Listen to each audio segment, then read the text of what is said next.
อยู่ประชุม1 2 3 4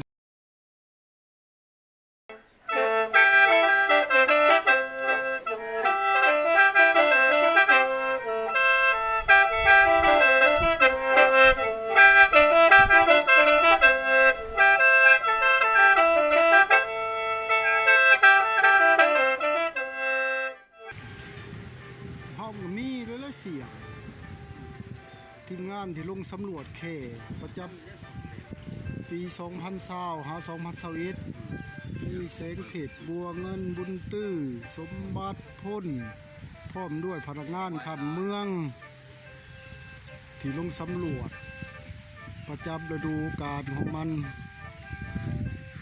ที่อ่างเจียวเมืองจำพรบ้านกันสุม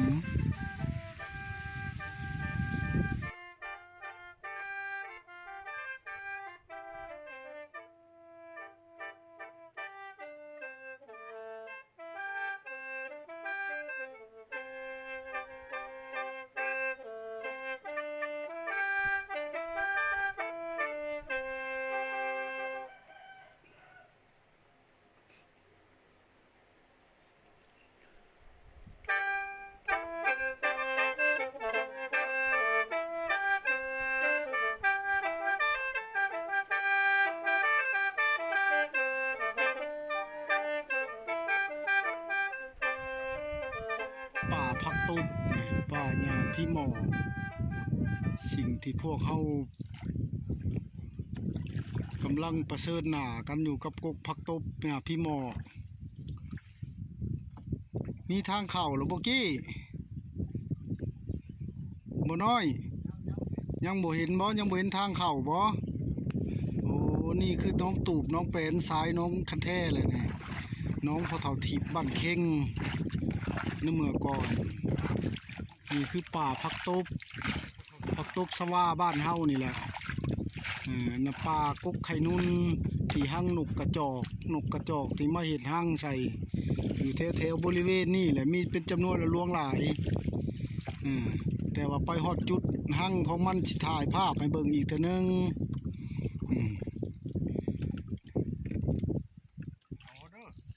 ฮะโอ้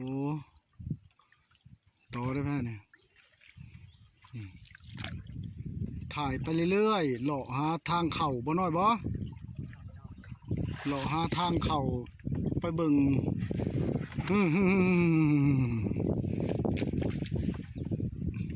เลาะหาทางเข่าที่ไปจุดที่แข่อยู่แข่ที่เห็ดเฮือนเห็ดหั่งใส่อยู่แถวจุดนี่ละถ้าพบพ่อเห็นหั่งก็อาจสิถ่ายให้เบิ่งอีกว่าหั่งแข่มันเป็นอะไรมีหลายๆคนก็อาจสิบ่ฮู้อาจสิบ่เคยเห็นดอกแต่ว่าทั้งทีมงานเชี่ยวชาญเพิ่นฮู้ดี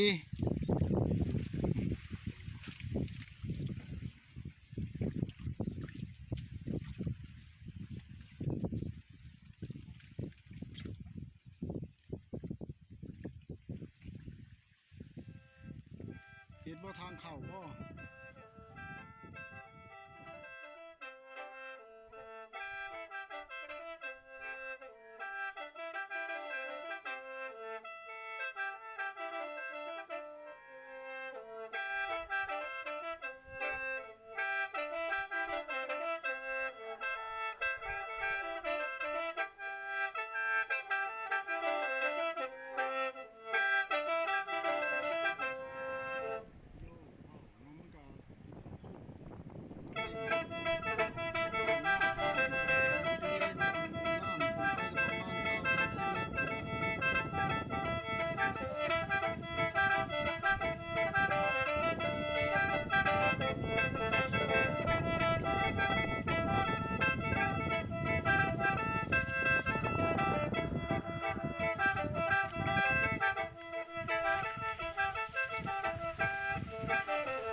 ปีแล้วนะฮะก็มานี่เลยเนาะฮะเขาพดซอดพะโว้มาใส่นี่แล้ววะโอ้ตอนนั้นมาหั่งปีแล้วเนี่ยหั่งต้นปลาตื้อเห็นนั่นเจ้าก็มานำบ่จักข้ามมาแต่น้องเปื่อยบ่ได้เลยสัตว์มาเลยฮะสนิบ่เออ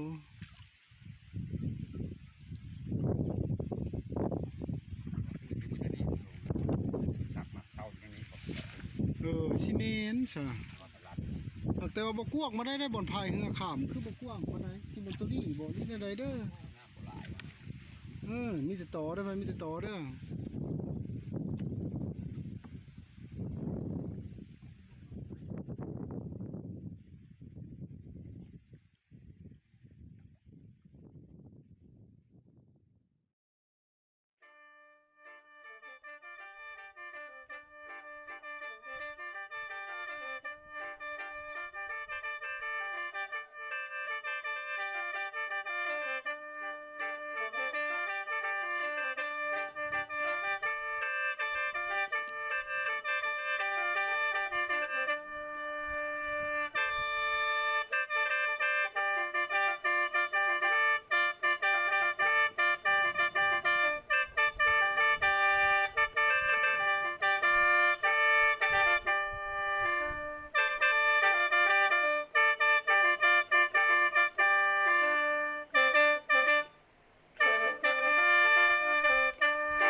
กำลังสิเขาขึ้นป่าแล้วนี่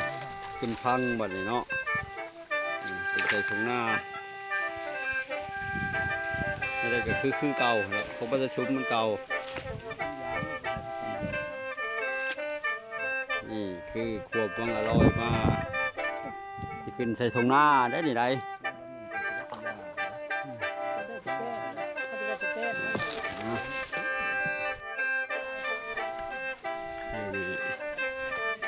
กำลังสิเข้าพูดอกแพวมุ่งหน้าสายป่าไผ่รอด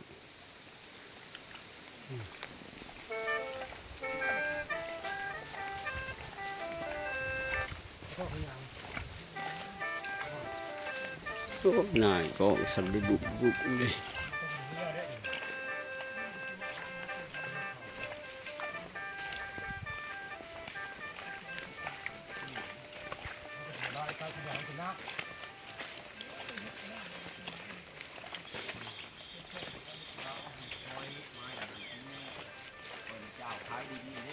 กำลังสีหอดคันคูปุดแผ่วนอเดี๋ยวนี้เดี๋ยวเป็นว่ากันมุ่งหน้าไปหา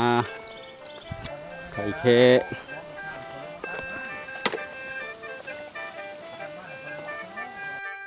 ขอโทษว่าตอนนี้ได้สำรวจ ข้างแขอยู่คุณบักแพรวแขมาหาตำรวจได้พบพ่อแล้วเดี๋ยวนี้พบพ่อห้าง เพิ่ ไท น ย เรียก แข ว่าเจ้า แล้ แล้ว วเนาะเพิ่นเบิ่งเพิ่นแย่งเพิ่นได้พบเดี๋ยวนี้เนาะเอากำลังสิซอกเบิ่งมันมี เป็น ไข่ ห้างที่ บ่ สอง อืมช่วงนี้ข้าก็เห็นไข่แตกหน่วยหนึงเนาะแม่นบ่เฮ้ย เออ แตกบ่ โอ้ แต่จักมันยังเห็นมันแตกอย่างเงี้ยนั่นนี่ทุก แม่นเบิ่ง นั่นแตกนี่ดิ ไม่ติ่งมันบอกคน นี่ก็จะพูดดูครับ สิบ่เป็นหมดคือครับ หมดจื้อมัน กำลังมันสิบ่เดี๋ยวนี้หมดก็จื้อบอลทายก็ยากมันหกเหื่อหลายผู้ข้านเข้ามาเดี๋ยวนี้ อะไรมันคือเป็นใน หมดจื้อเบิดเลยดิ โอ้ย บ่ทันพอก็หมดจื้อ มันจักมันเป็นหยังนี่มันจื้อเบิดหมดนี่แตกทิ่ม หมด เบิด มา นี่ จื้อก่อน เป็น เป็น น้ำ ไข่ เน่า ห่วนเสียสองเลย เสียสองหน่วยแล้วกำลังเห็นเดี๋ยวนี้ โอ้ จุกเบิ่ง เป็นอะไรเนาะ แตกหลาย มันชิออกเลยนะพลจังพวกมันจังอันน่ะ เดี๋ยวมันกำลังแตกจังมันเป็นหยัง หมดงามจื้อมัน หมดงามหลาย กำลังชิออกบ่ แตกลายดีได้ อะไรมันคือเป็นในนี่เฮ้ยปื้ดๆ ป้าเนี่ยนะเฮ้ยมันแตกกับป้านี่บุกวดมันก็ยานะเฮ้ย กวดแล้วบุกวดมันก็หมดจื้อตลอด จื้อก็อยามัน มันเป็นอย่างมันรีดมันรีดแล้วไม่ถือบ่ ไม่นะสงสัยไม่ดีดไม่หยัง บ่ แตกลายเลยได้ เวลามันทมนะยันแตกหลายหน่วยฮะก็เห็น มันรีดนะพ่น ฮะก็ชี้ช่องๆเบิ่งฮะก็เห็นสี่ห้าหน่วย นี่ถือนี่ไม่ละถือมันรีด กลับเลยเด้อบ้านทะเลสาบปากหอยโขบงดนซาดโดนสมุนกลับแล้วบาททุกคนว่างเปล่าแล้วพวกทีมงานนั่น งานกลับคืนจากกันค้นหา ตกอยู่3 โมงแล้ว ไข่แข่แล้วจบพิธีบ่พ่อยังบ่มีร่องรอยมีแต่ร่องรอยบ่เห็นเฮือนเห็นห้างหยังกลับแล้วผลก็จะตกพ่อผลบาทนี่ป๊าดผ่านอ่าวตัวนี้ได้เลยที่ว่าสำฮอดเฮือนละถ่ายให้พอน้อยก่อนเมื่อยเราก็ได้พายเฮือก็ได้ไปหากับบุพ่อบุมีกำลังใจเลยเราก็ได้ ซื้อเครื่องอันนี้ตรงกลางเลยเนาะ ชื่อเฮือเครื่องบ่พอได้ตอดเนาะผู้อ้าวตัวนี้มันบ่ได้ธรรมดาได้อ้าวนี่ผู้ ธรรมชาติมันสิตายคนพี่ แม่นนั่นแหละ ธรรมชาตินะเจ้านะคอยผู้พายจะคนสิตายเมื่อยธรรมชาติมันกายเวลาธรรมชาติติดใส่ ติดเครื่องยนต์เนาะมันจังสิจั่ว จ้าใส่จิ้ว เอ้ยใส่เวลาแล้ว นาที่ฮอดนะฮะเยี่ยมตากระโลดนั่นดังแมนทีมงานแท้คลิปคนข้าวโคตร ฝนที่ตกแล้วบ้าน